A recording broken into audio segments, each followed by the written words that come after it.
श्री संत बाळूमामा पाहून दुर्लक्ष करू नको. आजचा हा मामांचा संदेश पाहूनही दुर्लक्ष करू नको. जर का आज मला तुझे 6 ते 7 मिनिट देशील आणि मन लावून हा संदेश ऐकशील तर भाग्यवान ठरशील.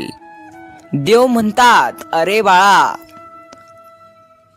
तुझा माझ्यावरती विश्वास नाही का? मग तू एकटा झुरत बसण्यापेक्षा मला तुझ्या अडचणीच्या वेळी हाक मारायची. मी आहे ना तुझ्या पाठीशी. आज मी तुझ्या समोर आलेलो आहे. आजचा हा संदेश दुर्लक्ष करू नको. किमान तुझे 7 ते 8 मिनिट तू माझ्यासाठी आज दे. जर का माझ्यासाठी 7 ते 8 मिनिट देशील तर नक्कीच जीवनामध्ये काहीतरी चमत्कार घडेल. सहमत असतील तर आत्ता चॅनल सबस्क्राईब कर आणि कमेंटमध्ये म्हण, मामा माझा तुमच्यावर विश्वास आहे आणि मी तुमच्यासाठी पूर्ण वेळ देणार आहे. माझ्या प्रेमळ बाळा, अरे जीवनात कितीही मोठे प्रसंग आले तरी स्थिर राहायला शिक. कारण स्थिर मनातच माझे प्रतिबिंब दिसेल आणि मग तुझे बोलणे, तुझी प्रार्थना माझ्यापर्यंत पोहोचेल. पहिला तुझ्या मनातले तिरस्कार, राग शांत कर. तुझ्या मनात प्रचंड राग आहे आणि तिरस्कार देखील आहे. तू प्रत्येक वेळी मला दुर्लक्ष करत जाऊ नको. तुझा राग, तुझा तिरस्कार तू आधी तुझ्या मनातले शांत कर. विवेक बुद्धीने विचार करून निर्णय घेतला असशील तर मागे हटू नको. ठाम राहा आणि कृतीत उतरव. तुझे कोणी ऐकत नसेल तर जास्त ताण घेऊ नको. तुला जे काही अडचणी येते ना बाळा, ती मला सांगत चल. तुझे दुःख इतर कुणालाही सांगत बसू नको. देव म्हणतात, तुझे जे काही दुःख असतात ते मला सांगत चल. मी ते दुःख पाहत असतो. योग्य वेळ आल्यानंतर मी तुला सुखामध्ये घालणार आहे. फक्त विश्वास ठेव. विश्वासाने माझा हा संदेश ऐक. किमान 7 ते 8 मिनिट तुझे आज मला दे. माझ्या बाळा, जीवनामध्ये दुःख आहे, सुखच हवे असा हट्ट करू नको. तुला जीवनामध्ये सुख आणि दुःख हे दोन्ही मी दिले आहे. मात्र तू सुखच हवे असा हट्ट सोडून दे. तो हट्ट आता करू नकोस. कारण प्रत्येक गोष्टीमध्ये सुख लपलेलं आहे. फक्त तुझ्या बघण्याचा दृष्टिकोन बदल. अरे जसं दुधामध्ये दही लपलेलं असतं ना, तसं तू फक्त कर्म करत राहा. खूप मेहनत घे. तुझ्या कर्माने तुझे लपलेले सुख नक्कीच बाहेर येईल. तू प्रत्येक अडचणीत असणाऱ्या व्यक्तीला मदत करत चल. तुझी प्रत्येक अडचण सुखामध्ये बदलेल. तुझे दुःख सुखात बदलतील. ठाम राहायला शिक. प्रत्येक अडचण नक्की दूर होईल. जीवनामध्ये मी तुला सुख आणि दुःख या दोन्ही गोष्टी दिल्या आहेत. मात्र तुला जेव्हा तेव्हा मी तुला त्या गोष्टी वेळेवर देईल. आता जर का सुख आहे म्हणून माजू नको आणि दुःख आहे म्हणून हार मानून घेऊ नको. जर का तू दुःख आहे म्हणून हार मानशील तर आयुष्यात काही करू शकणार नाहीस. म्हणून प्रत्येक दुःखाला सामोरे जा. अरे जीवनामध्ये सुख हे येतच जाईल. फक्त चिंता करू नको. जीवनामध्ये अनेक प्रकारे तुला अडचणी येत राहतील. जर का तू प्रत्येक वेळी त्या अडचणींना पाहत असशील तर ती अडचणी जास्त काळ तुझ्यापाशी राहतील. म्हणून त्या अडचणींना दुर्लक्ष करायला शिक. नक्कीच तुझी अडचण दूर होईल. माझ्या बाळा, चिंता करू नको. मी तुझी ती अडचण नक्कीच दूर करेल. जर का तुला माझा हा आशीर्वाद प्राप्त करायचा असेल तर किमान 7 ते 8 मिनिट तुझे मला दे. मामा म्हणतात, कुठल्याही कार्यक्रमामध्ये अडथळा राहणार नाही. जी करशील ते शुद्ध अंतःकरणाने कर. मनापासून कर. कुणाबद्दल मनामध्ये दोष ठेवू नको. म्हणजे तुझी प्रत्येक कर्म माझ्यापर्यंत पोहोचेल आणि मी त्याला पूर्णत्वाला येईल आणि तुला त्याचे फळ देईल, तुझ्या जीवनामध्ये सुख आणेल. म्हणून जीवनामध्ये अडथळे ही येतच राहतील. त्या अडथळ्यांना भेट राहू नको. चांगले कर्म करत चल, कुणाचेही वाईट मनामध्ये ठेवू नको. कुणाचे तर वाईट व्हावे असं म्हणू नको.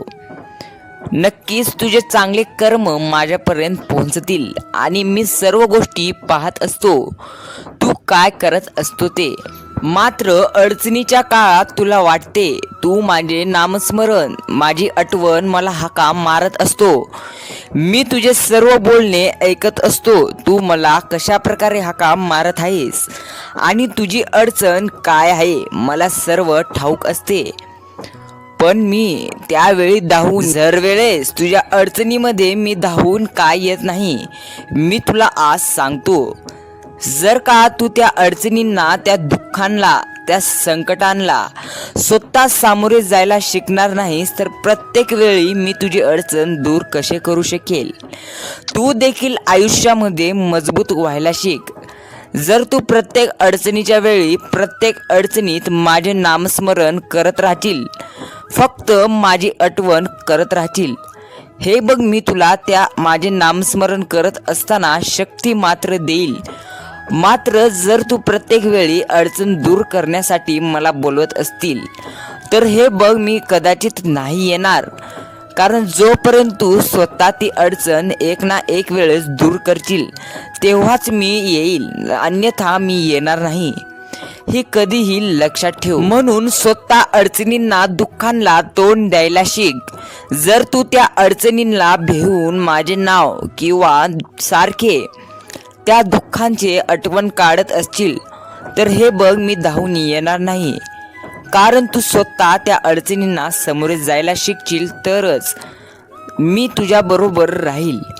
म्हणजे ज्यावेळी तू जाशील अशा काळोखात, ज्या ठिकाणी तुझी सावली ही तुझी साथ सोडेल, त्यावेळी मात्र तू घाबरू नको. अनेक तू केल्यानंतरही तुझे दुःख जेव्हा जाणार नाहीत, अनेक प्रयत्न करशील मात्र तेव्हाही दुःख तुझे जेव्हा जाणार नाहीत, त्यावेळी तू जरा देखील घाबरू नको. कारण त्यावेळी मी स्वतः तुझा हात पकडेल. त्या ठिकाणी मी तुझा हात पकडेल आणि तुला त्या संकटातून नक्कीच दूर करेल. हे कधीही लक्षात ठेव. माझ्या बाळा, देव म्हणतात आयुष्यात किती वेळेस, किती दिवस तुझ्या हातावरील रेषेत दडलेलं भविष्य पाहत राहशील. जर का तू जीवनामध्ये नुसतं तुझ्या हातावरील दडलेल्या रेषामध्ये भविष्य पाहत असशील तर समजून जा तुझे जीवन व्यर्थ जाणार आहे. देव म्हणतात हातावरील रेषेत दडलेलं भविष्य पाहण्यात वेळ घालू नको. जर त्याच हातांनी प्रामाणिकपणे तू काम व मुखात माझे नाव घेशील तेव्हा तुला कोणत्याही ज्योतिषाकडे किंवा कोणतेही भविष्य बघण्याची गरज पडणार नाही. प्रामाणिकपणे प्रत्येक काम करत चल, तुला कोणतीही जीवनात अडचण येणार नाही. जीवनामध्ये सुख आहे आणि दुःख आहे आणि ते सुख आणि ते दुःख प्रमाणापेक्षा जास्त कुणाला सांगत बसू नको. कुणाजवळ जाऊन ते व्यक्त करू नको. व्यक्त करायचे असेल तर तुला माझ्यापाशी येऊन तुझे सुख आणि दुःख मला सांग. जर तू प्रत्येक वेळी तुझे सुख आणि दुःख दुसऱ्यांना प्रमाणापेक्षा जास्त दुसऱ्याकडे व्यक्त करत राहशील तर हे बघ लोक सुखांना नजर आणि दुःखांना मीठ चोळतात. म्हणून प्रमाणापेक्षा सुख आणि दुःख कोणाजवळही यापुढे व्यक्त करू नको. सुख आले म्हणून जास्त सांगत बसू नको आणि दुःख आले म्हणून जास्त स्वतःचं नशीब वाईट आहे असं म्हणत बसू नको. जर तू आनंदाने जीवन जगशील तर माझी खात्री आहे तुला दुःख नक्कीच येणार नाहीत. माझ्या बाळा, आयुष्यात जर का तू प्रत्येक वेळी काहीतरी नवीन चूक करत असशील तर ती चूक झाल्यानंतर तू भेऊ नको. कारण जो व्यक्ती आयुष्यात चूक करत नाही तो जीवन जगून काही फायद्याचं नसतं. कारण आयुष्यात जो व्यक्ती चूक करेल तो त्या चुकामधून काहीतरी शिकेल, काहीतरी गोष्टी अनुभवेल मगच तो पुन्हा ती चूक करणार नाही आणि आयुष्यात प्रत्येक वेळी तो यशस्वी होत जाईल. म्हणून चूक झाली म्हणून तू नाराज होऊ नको. अरे, तू प्रत्येक वेळी वाईट काम केल्यानंतर देवाला घाबरू नको. तू देवाला मला घाबरला नाहीस तरी चालेल, पण तू तुझ्या कर्मापासून घाबरून राहा. कारण शिव्या किंवा ओव्या, शाप किंवा आशीर्वाद, निंदा किंवा स्तुती, सुख आणि किंवा दुःख यापैकी जे तू दुसऱ्याला देऊ ते तू न चुकता तुझ्याकडे येणार आहे. कारण हा चैतन्य शक्तीचा स्वभाव धर्म म्हणजेच निसर्गाचा नियम आहे व या नियमाला देव पण चुकलेला नाही. म्हणून कायम एक गोष्ट लक्षात ठेव, तू जसं काम करणार आहेस तुला तसेच या जीवनामध्ये फळ मिळणार आहे. जशी तुझी वागणूक, जसे तुझे कर्म असतील तसे तुझे जीवन असणार आहे. म्हणून तू जीवनामध्ये देवाला न घाबरलास तरी चालेल, मात्र तुझ्या कर्मांना घाबरून राहा. आणि एक गोष्ट जीवनामध्ये कायम लक्षात असू दे, जर तुझी वागणूक प्रत्येकाशी चांगली असेल, तू कुणाचे वाईट करायचे तुझ्या मनात नसेल, तेव्हा तू जीवन बिंदास जग. कारण तुझ्या कर्माचे फळ मी तुला देणार आहे. तुझे चांगले कर्म तुझे आयुष्य आता घडविणार आहेत आणि जर तुझे वाईट कर्म असतील तर आता सुधार, कारण वेळ गेली नाही. वाईट केलेले गोष्टींचं तेवढ्यापुरते तेवढं तुला दुःख भेटेल, मात्र आता तरी चांगले कर्म कर. आयुष्य तुझे राहिलेले सुखकर होऊन जाईल. जीवनामध्ये तुला यशस्वी व्हायचे असेल, प्रत्येक वेळी यशस्वी होण्यासाठी यशस्वी न होण्यासाठी देखील कारणं असतात आणि यशस्वी होण्यासाठी देखील कारणं असतात. आणि यशस्वी होण्याचा एक सर्वात मोठा पर्याय आज मी तुला सांगू इच्छितो. माझ्या बाळा, जीवनामध्ये अनेक वेळी तू यशस्वी होशील का नाही याची चिंता तुला भासलेली राहते. सततची चिंता तुला सतवत असते की तू जीवनामध्ये यशस्वी होशील का नाही. तर तुला एक गोष्ट सांगू इच्छितो, जर तुझ्या मनामध्ये दुसऱ्याचं बळस झालेली पाहण्याची ताकद असेल तर नक्कीच तू जीवनामध्ये यशस्वी होशील. जर तुझ्या मनामध्ये दुसऱ्याचं बळस झालेली, त्या दुसऱ्याचं बळ होण्याची झाल्यानंतर ती पाहण्याची तुझ्या मनात जर क्षमता असेल तर नक्कीच तुझं भलं होणार. अरे, मामा सोबत असताना म्हणत असतो ना तू, जेव्हा मी तुझ्या सोबत असतो गरज नाही लागत कुणाची, भीती नाही वाटत कशाची. जेव्हा मामा सोबत असतात मार्गही सोपा होतो, अंधारही नाहीसा होतो. जेव्हा मामा सोबत असतात कशालाही कुणाची वाट बघावी लागत नाही, उगाच कसली काळजी करावी. जेव्हा बाळू मामा तुझ्या सोबत असतात, समोर जात असतो तू हसत प्रत्येक संकटाला, नाही घाबरत तू उद्याच्या भविष्याला. हे मामा असेच नेहमी सोबत राहा माझ्याशी अनु इतरांच्याही, असे प्रत्येक वेळेस तुझ्या मनात असते. तर एक गोष्ट कायम लक्षात ठेव, देव म्हणतात मी प्रत्येकांच्या सोबत असतो.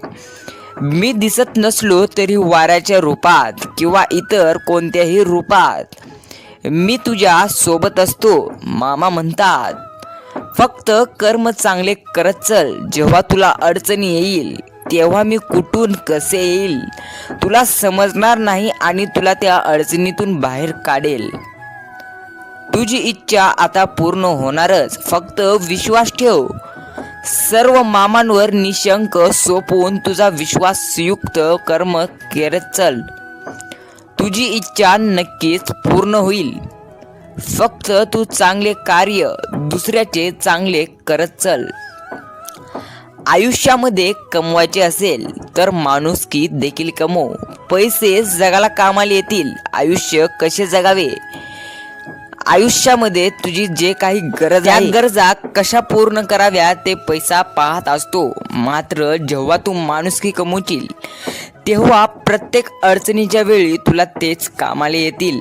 आणि तुझी अडचण असताना, तू अडचणीत असताना केव्हा कोण केव्हा कामाला येईल हे सांगता येत नसते. म्हणून प्रत्येकाशी चांगले वाग, नाहीतर जर का तू प्रत्येकाशी वाईट मनाने जर वागत असशील तर नक्कीच ते अडचणीच्या वेळी तुला साथ देणार नाही. पुन्हा म्हणत बसू नको माझेच नशीब असे कसे आहे. अरे जसे मुलांच्या आपल्या आईवर विश्वास असतो तसेच बाळूमामांवर श्रद्धा आणि विश्वास ठेव. मामा कोणतेही संकट तुझ्यापर्यंत येऊ देणार नाही. भिवू नको, मी तुझे प्रत्येक संकट दूर करेल. विश्वास ठेव, तुला कोणतीही अडचण यापुढे येणार नाही. कारण तू प्रत्येक कर्म चांगले करत आहेस, प्रत्येक कार्य चांगल्या मनाने करत आहेस. म्हणून तुझे आयुष्य मी नक्कीच आता सुखकर करणार आहे. चिंता करू नको, प्रत्येक दुःख दूर करेल.